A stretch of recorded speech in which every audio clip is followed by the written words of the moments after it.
ሁለት ጊዜ በኢንተርፖል የእስር ማዘዣ ወጥቶበት የነበረ ሲሆን በኔዘርላንድስ በጥብቅ ከሚፈለጉ ዝርዝር ውስጥ ስሙ ተካቷል። በኢትዮጵያ ደግሞ በስደተኞች ግድያና በህገወጥ የሰዎች ዝውውር ክስ በሌለበት የዕድሜ ልክ እስራት ተፈርዶበታል። ከጥቂት ዓመታት በፊት ኪዳኔ በቁጥጥር ስር ውሎ በአዲስ አበባ የፍርድ ሂደቱን እየተከታተለ ሳለ ፍርድ ቤት ቀጠሮ በነበረው ዕለት ማምለጡ ተዘግቧል።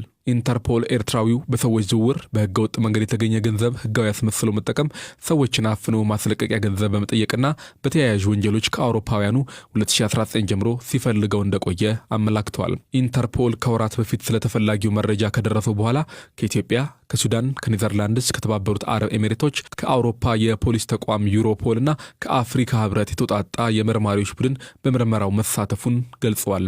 የኤርትራዊው ሰው አዘዋዋሪ በቁጥጥር ስር መዋል በመሰል ህገወጥ ተግባር ላይ ለተሰማሩ ትልቅ ክስረት እንዲሁም ደግሞ በሺዎች የሚቆጠሩ ሰዎችን መታደግ እንደሚያስችል ዓለም አቀፉ የፖሊስ ተቋም ገልጸዋል። ኤርትራዊው ኪዳኔ ዘካሪያስ በቁጥጥር ስር ከዋለ በኋላ የተባበሩት አረብ ኤሚሬቶች የኔዘርላንድስና የኢትዮጵያ ባለስልጣናት ተፈላጊውን በቁጥጥር ስር ለማዋል የተደረገውን የተቀነባበረ ዘመቻ አወድሰዋል።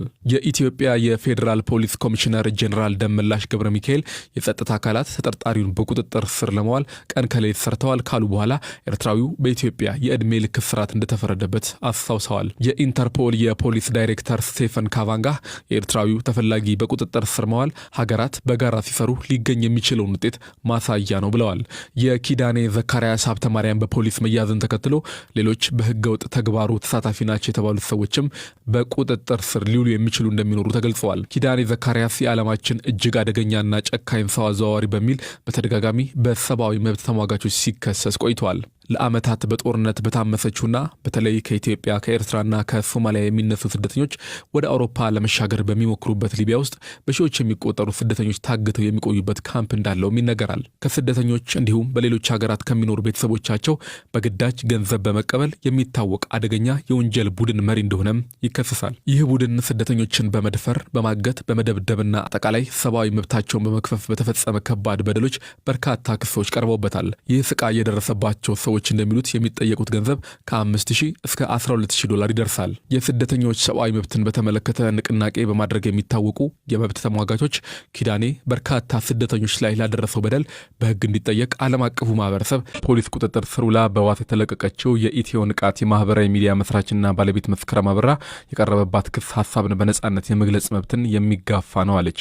ባለፈው ዓመት በተመሳሳይ ሁኔታ በጸጥታ ኃይሎች በቁጥጥር ስር የዋለችው መስከረም የአሁኑ እስር ያልጠበቀችው እንደሆነ ለቢቢሲ ተናግራለች። በአሁኑ ምንም አልጠበቅኩም ለመናገር በጣም ዝብዳን የሆነብኝ። በሁለተኛው ቀን ቤቴን ወሰደኝ እና ፈተሹ። ቤት ከፈተሹ በኋላ በማግስቱ ጧት ነው የቀረብኩት።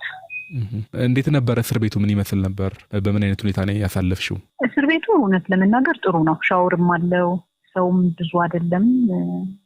ጥሩ ነው የምለው በኢትዮጵያ ስታንዳርድ እኔ ብዙ አላማረረም። አያያዝ ላይ ማለት ነው ጥሩ ነው። አንዳንዴም እየመጡም ይጠይቃሉ። የተቸገራችሁት ነገር አለ ይላሉ። ቀይ መስቀሎች ይመጣሉ ይጠይቃሉ። አንዳንድ ኮምፕሌኖች ሲኖሩንም እንትን ይላሉ፣ ለማረም ይሞክራሉ።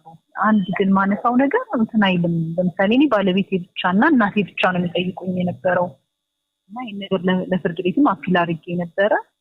ፍርድ ቤቱም ያው እንደማዘዝ ምናምን ተናገሩ። ግን የተቀየረ ነገር የለምና ሊሚትድ ነው ለማለት ይችላል። ጓደኞቼ፣ ወዳጅ ዘመድ እንደዚህ መጠየቅ አይችልም። አንድ ትልቅ ኮምፕሌን አድርጌ ማቀርበው ነው እሱ ነው። ሁለተኛ ደግሞ ስከሰስ መጀመሪያ በክስ በሽብር ተባለ፣ ብዙ ነገር ተጻፈ። ከዛ በኋላ ደግሞ መጨረሻ ላይ ኮምፒውተር ወንጀል ተብሎ ቶሎ ነው የሚቀያየረው ክሱ አክቲቬሽን። እሱ ትንሽ ግራ ያጋባኝ ነገር ነው። የፖሊሶቹ ማመናጨቅ እንደዚህ ማለት ምናምን የለም። ለምሳሌ እኔ ቃል አልሰጥም አልኩኝ። በቃ አልሰጥም ስል ኢሚዲየትሊ እሺ መብትሽ ነው ያለኝ ነው። ምንም ነገር የለም። የገና በዓል ይከበራል። ቤትሽ ይህንን በዓል ማክበርሽ የሚሰጥሽ ስሜት አለ? አዎ፣ ለልጆቼ ለቤተሰብ ጥሩ ነው። እኔ እንኳን ብዙም የምደሰት ሰው አይደለሁም። ምክንያቱም እኔ የሰው ማለቅ በጣም የሚያሳስበኝ ሰው ነኝ። ከልቤ ነው ደግሞ እሱ ምንም አይደለም እና ብዙ አያስደስተኝም። የሰው ማለቅ ካልቆመ የኔ ዓመት በዓል ማክበር ምን ያደርጋል? ስንት ስደተኛ ነው ያለው፣ ስንት ነገር ነው ያለው እና እሱ ብዙም ግን ለፋሚሊ ጥሩ ነው። ያው እስር ቤት ሲሆን ሌላ ጫና ነው የሚጭነው። ሌላው ዛሬ ጠበቃሽን ሳናገረው ክሱ ላይ ከአንቺ ጋር ሌላ ሰው እንዳለ ሰምተናልና እሱ አብሮሽ ባልደረባሽ ነው? ክሱ ላይ እንዴት ነበር? ወደ መጨረሻ ነው የታሰረው ወይስ ከመጀመሪያው ቀን ጀምሮ ነው? መጀመሪያው ለኔ ስከሰስ ራሴ ሽብር ፈጠራ ጉራጌ ዞንም ሽብር ፈጥራ በአራቱም የኢትዮጵያ ማዕዘኖች ሽብር ፈጥራ ተብሎ መስከረም ተብዬ ነው የተከሰስኩት። ሁለቱንም ሰዓት ሲሄድ ሁለተኛው እንግዲህ አፒል ያለው በሶስተኛው ነው እና ሁለቱም ላይ አማሃ የሚባል ልጅ የለም ጋዜጠኛዬ ነው። አሁን መጨረሻ ዛሬ በዋስትና ሊፈታስ ሁለተኛ ተከሳሽ አለ ተብሎ አማሃ ደገፋ ተብሎ መጣ። እንደገና እሱም ሌላ ተደርጎ እሱም ልጁን ተጨምሮ ነው ለኔ ኦድ ነው እሱ ምን የሱ እንግዲህ ጥፋት የተደረገው የጻፍኩትን ጽሁፍ ስለተረከ ነው። የሚተርክልኝ ደግሞ እኔ ድምጹም ጥሩ ስለሆነ ጠይቄው ነው እንጂ ምንም ሐሳቡ አይደለም እሱ።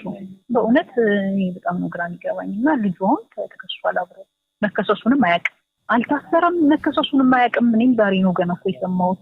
ክስ የተባለው ደግሞ መተረኩ ነው። ስለ ክሱ አንቺ ምንድነው የምትዩ? እኔ ያውልሁ ኮምፕሊትሊ ሐሳብ የመግለጽ መብት ነው ይጋፋል ብዬ ማስበው። ምክንያቱም እኔ የማይበት እይታ አለ ኢትዮጵያ ውስጥ ሚሊትሪው ምንድነው የሚለው እንደዛ ነው ማየው። ማስረጃዎችን ደግሞ አሉኝ ዝም ብዬ አቋም አልይዝም። ነገሮችን አገናዝቤ ነው እዛም ላይ አስቀምጫለሁ። እንዲህ ይባላል ግን እንዲህ ፕራክቲካሊ ደግሞ ይሄ ነው እያልኩ እያሳየሁ ነው።